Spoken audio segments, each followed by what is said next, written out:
तो हम सभी आज नीति शतक में श्लोक 41 को पढ़ेंगे। पहले इसको एक बार बोलते हैं और उसके बाद समझते हैं। यद्धात्रा निज भाल पट्ट लिखितम्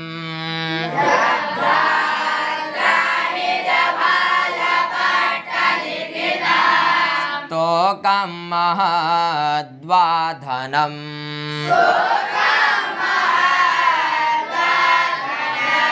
तत्प्राप्नोति मरुस्थलेऽपि नितराम्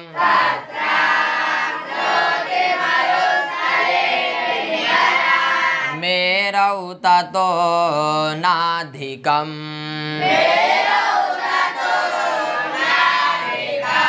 तद्धीरो भव वित्तवत्सु कृपणाम्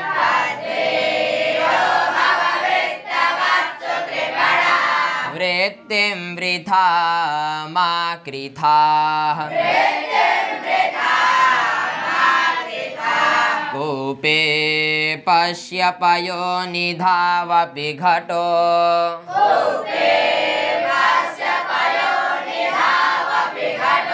गृह्णाति तुल्यं जलम् गृह्णाति तुल्यं जलम्। यह भी जो है अर्थ पद्धति का श्लोक है और इसका छंद क्या है? शार्दूल विक्रीडित छंद है। ठीक है ना। अब देखिए इसमें भर्तृहरि जी क्या कह रहे हैं। कह रहे हैं धात्रा। धात्रा मतलब ब्रह्मा है कि नहीं? तृतीयांत रूप है तो ब्रह्मा जी के द्वारा। धात्रा मतलब ब्रह्मा जी के द्वारा। स्तोकम क्या बोले? स्तोकम। स्तोकम मतलब थोड़ा है कि नहीं? और कह रहे हैं वाह मतलब अथवा, थोड़ा अथवा महत। महत मतलब होता है अधिक, थोड़ा या ज़्यादा। यत क्या बोल रहे हैं? यत धनम। यत मतलब जो और धनम मतलब धन।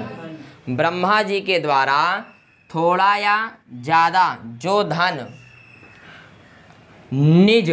निज मतलब होता है अपने। निज मतलब अपने। और भाल पट्ट कहते हैं मस्तक को। मस्तक है कि नहीं? अथवा भाग्य। समझे कि नहीं? लिखितम। लिखितम मतलब लिखा गया हो। समझे कि नहीं? तो भर्तृहरि जी कह रहे हैं यदि ब्रह्मा जी के द्वारा आपके भाग्य में चाहे ज़्यादा धन हो चाहे कम धन हो, आपके भाग्य में यदि लिखा है तो तत् क्या बोले? तत् है नहीं? तत् धनम। उस धन को, चाहे वह धन कितना हो, चाहे ज़्यादा हो चाहे कम हो, यदि आपके भाग्य में है तो कह रहे हैं नितराम। नितराम मतलब निश्चित रूप से। नितराम मतलब निश्चित रूप से। मरुस्थलेपि क्या बोले? निश्चित रूप से मरुस्थल में भी। मरुस्थल कहते हैं रेगिस्तान को, जहाँ केवल और केवल रेत हो, वहाँ पर भी प्राप्नोति। क्या बोले? प्राप्नोति, प्राप्त कर लोगे है कि नहीं? प्राप्त हो जाता है। बात समझे कि नहीं? तो देखिए क्या बोले। धात्रा ब्रह्मा जी के द्वारा आपके भाग्य में जो लिखा गया है, चाहे वो थोड़ा धन हो चाहे वो ज़्यादा धन हो, तद्धनम यदि वह धन आपके भाग्य में है तो निश्चित रूप से आप कहाँ हो? मरुस्थल में भी हो। कहाँ हो? केवल रेत ही रेत है, ऐसे स्थान पर भी यदि आप हैं तो प्राप्नोति, तो भी आपको वह धन प्राप्त हो जाएगा यदि आपके भाग्य में है तो। बात समझे कि नहीं? चाहे वो धन थोड़ा चाहे ज़्यादा, उससे मतलब नहीं है। अगर धन है तो मरुस्थल में भी क्या हो जाएगा? वह धन आपको प्राप्त हो जाएगा। बात समझे कि नहीं? और फिर बोले ततः। क्या बोले? ततः उससे। ततः मतलब उससे। और बोले अधिकम। क्या बोले? उससे अधिक अगर धन आप चाहते हैं, उससे अधिक अर्थात आपके भाग्य में नहीं है, आप भाग्य से ज़्यादा अगर चाहते हो तो कह रहे हैं भैया मेरऊ ना। क्या बोले? मेरऊ ना। मेरऊ अर्थात सुमेरु पर्वत है एक। कौन सा पर्वत है? सुमेरु पर्वत। कहते हैं सुमेरु पर्वत जो है वो पूरा सोने का पर्वत है, स्वर्ण पर्वत। कह रहे हैं अगर भैया आप यदि भाग्य से ज़्यादा चाहो पा जाएं और आप कहाँ रहो, सुमेरु पर्वत पे भी रहो, तो भी आपको प्राप्त नहीं होगा। बात समझे कि नहीं? पहले बोले तत्, यदि वह धन आपके भाग्य में चाहे थोड़ा हो चाहे ज़्यादा हो, निश्चित रूप से आपको क्या हो जाएगा? मरुस्थल में भी प्राप्त हो जाएगा। लेकिन आप चाहो आपको भाग्य से ज़्यादा मिल जाए तो आप मेरऊ सुमेरु पर्वत पर भी रहोगे तो आपको बिल्कुल भी प्राप्त नहीं होगा। बात समझे कि नहीं? तो वही बोले ततः, उससे अधिकम मतलब ज़्यादा अगर आप धन भाग्य से ज़्यादा प्राप्त करना चाहते हो तो क्या बोले? मेरऊ ना। तो सुमेरु पर्वत पे भी आपको प्राप्त नहीं होगा। और यदि आपके भाग्य में चाहे थोड़ा धन हो चाहे ज़्यादा धन हो, यदि आप रेगिस्तान में भी हैं जहाँ धन का नामो निशान नहीं, केवल और केवल रेत है, ऐसे स्थान पर भी आपको धन प्राप्त हो जाएगा। और यदि आप चाह लो कि भाग्य से ज़्यादा मिल जाए तो आप सुमेरु पर्वत पे भी रहो तो भी आपको एक दाना भी नहीं मिलेगा। बात समझ गए कि नहीं? तो वही भरती रही तीसरी लाइन में कह रहे भैया इसीलिए धीरो भव। क्या बोले? तत् धीरो, तत् मतलब इसीलिए, धीरो अर्थात धैर्य, भव मतलब हो, धैर्यवान बन जाओ, है कि नहीं? धैर्य रखो अपने पास। और फिर बोले वित्तवत्सु। क्या बोले? वित्त मतलब होता है धन और वत्सु मतलब धनवान। धनवानों के सामने कृपणाम वृत्तिम, कृपणाम कहते हैं दीन स्थिति। कृपणाम मतलब दीन और वृत्ति मतलब स्थिति। वृत्तिम मतलब कह रहे भैया वित्तवत्सु कृपणाम वृत्तिम, धनवानों के सामने अपनी दीनहीनता, वृथा, वृथा मतलब व्यर्थ में ही, बिना मतलब के ही, माँ कृथा, माँ मतलब मत, कृथा मतलब किया करो। बात समझे कि नहीं? क्या बोले? बोले वित्तवत्सु कृपणाम वृत्तिम। वित्तवत्सु मतलब धनवानों के सामने जो है कृपणाम वृत्तिम, दीन स्थिति को, वृथा बिना मतलब का व्यर्थ में ही, माँ कृथा मत किया करो। कि धनवान व्यक्ति दिखा और उसके सामने अपनी दीनहीनता गाना चालू कर दिए। क्या गाना चालू कर दिए? दीनहीनता। अरे मैं बड़ा गरीब हूँ, चप्पल नहीं है, धनवान दिखा नहीं, रोना चालू। तो भर्तृहरि जी कह रहे माँ कृथा मत करो भैया ऐसे। क्यों? जो आपके भाग्य में होगा वो आप अगर मरुस्थल में भी हो तो भी प्राप्त हो जाएगा।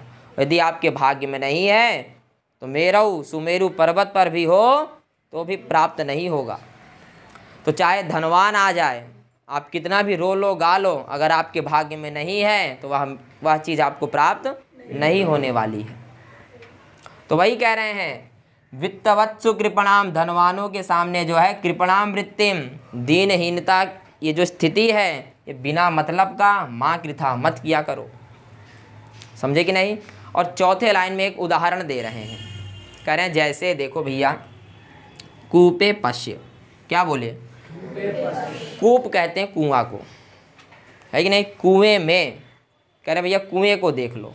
किसको देख लो? पश्य मतलब देख लो, कुएं को देखो। और बोले पयोनिधौ अपि। क्या बोले? पयोनिधौ किसको कहते हैं? सागर को, समुद्र को। कह रहे भैया समुद्र को भी देख लो, है कि नहीं? बोले कूपे पश्य पयोनिधौ अपि पश्य, कुएं को देखो और सागर को देखो। अच्छा, ज़्यादा जल किसके पास है? सागर के पास है ना। तो वही बोल रहे हैं कूपे पश्य पयोनिधौ अपि पश्य, आप कुएं को भी देखो और सागर को भी देखो। अगर आप उसमें घड़ा डालो, कहाँ? कूपे में भी डालो और समुद्र में डालो, है कि नहीं? किसको डालो? बोले घटा। बोले आप घड़े को समुद्र में भी डालो और कहाँ डालो? कुएं में भी डालो। बोले भैया तुल्यम जलम गृह्णाति। क्या बोले? तुल्यम मतलब बराबर, और जलम मतलब पानी, गृह्णाति मतलब ग्रहण करता है। कह रहे घड़े को आप कहाँ डालिए, कुएं में डालिए, तो कितना पानी ले आएगा, जितना बड़ा घड़ा होगा, है कि नहीं, जितना उसके भाग्य में होगा उतना चलाएगा। और बोले उसी घड़े को आप कहाँ डालिए, समुद्र में डालिए, तो कितना पानी लाएगा, उतना ही लाएगा कि नहीं। और समुद्र में पानी ज़्यादा लाना चाहिए कि नहीं, उसको लाता कितना है उतना ही पानी ले आएगा। क्यों, क्योंकि उसके भाग्य में उतना ही जल है। फिर चाहे उसको आप समुद्र में डालो, फिर चाहे आप कुएं में डालो, तालाब में डालो, जहाँ इच्छा वहाँ डाल लो, जितना उसके भाग्य में है उतना ही वह जल लाएगा। बात समझ गए कि नहीं। तो भाई भर्तृहरि जी कह रहे भाई आपके भाग्य में जो लिखा है, अथवा आपके भाग्य में चाहे जितना धन हो, चाहे वो ज़्यादा धन हो, चाहे वो कौन सी पद्धति है ये, इसलिए अर्थ के बारे में बता रहे हैं। आपके भाग्य में अगर ज़्यादा धन है तो आप जो है मरुस्थल में रहो तो ज़्यादा प्राप्त होगा, कम है तो भी मरुस्थल में रहोगे तो भी प्राप्त होगा। या आप कहो कि भाग्य से ज़्यादा मिल जाए तो आप पर्वत के खादान, सोने के खादान पर चले जाओ तो भी नहीं मिलने वाला है। जैसे एक घड़ा, चाहे आप समुद्र में फेंको चाहे कुएं में फेंको, उतना ही जल लाता है। बात समझ गए कि नहीं। तो वही कह रहे हैं यद्धात्रा निज भाल पट्ट लिखितम स्तोकम महद्वाधनम।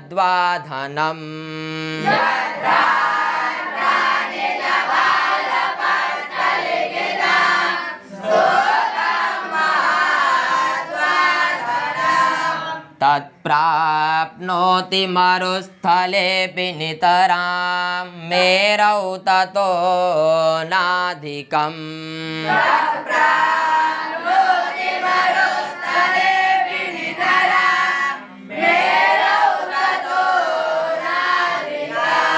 बोले ब्रह्मा जी के द्वारा आपके भाग्य में चाहे थोड़ा धन हो चाहे ज़्यादा धन हो, है कि नहीं, उसको आप निश्चित रूप से मरुस्थल में भी क्या कर सकते हो, प्राप्त कर सकते हो, यदि आपके भाग्य में है तो। और यदि आप चाहो भैया ततः अधिका, मुझसे ज़्यादा धन प्राप्त हो जाए, कह रहे भैया तब आप चाहे सुमेरु पर्वत पर भी रहो तो ना, तो वह धन प्राप्त नहीं हो सकता। और फिर बोले तद्धीरो भव वित्तवत्सु कृपणां वृत्तिं वृथा मा कृथाः।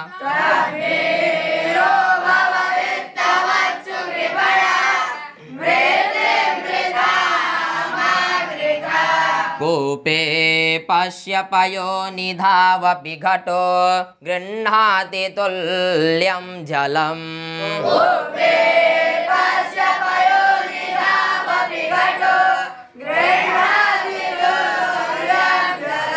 बोले भैया तत् इसीलिए धीरो भव, धैर्यवान बन जाओ, है कि नहीं। और बोले भाई वित्तवत्सु, धनवानों के सामने कृपणाम वृत्तिम वृथा मा कृथाः, धनवानों के सामने अपनी कृपण स्थिति को, दीन स्थिति को वृथा, व्यर्थ में ही, माँ कृथा मत किया करो, है कि नहीं, गिड़गिड़ाया मत करो उनके सामने कि दे दो, समझे कि नहीं।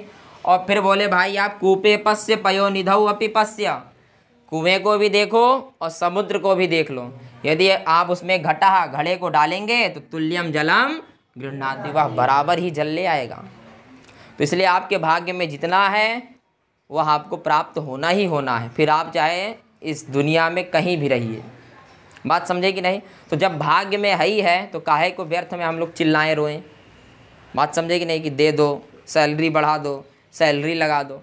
अरे भाई भाग्य में होगा तो कहीं ना कहीं आपके पास आ ही जाएगा वो। बात समझे कि नहीं। इसलिए अपनी दीनहीनता हर जगह मत गाया करिए। बात समझ गए। यह अर्थ पद्धति का अंतिम श्लोक था। ठीक है, तो बस आज के लिए इतना ही।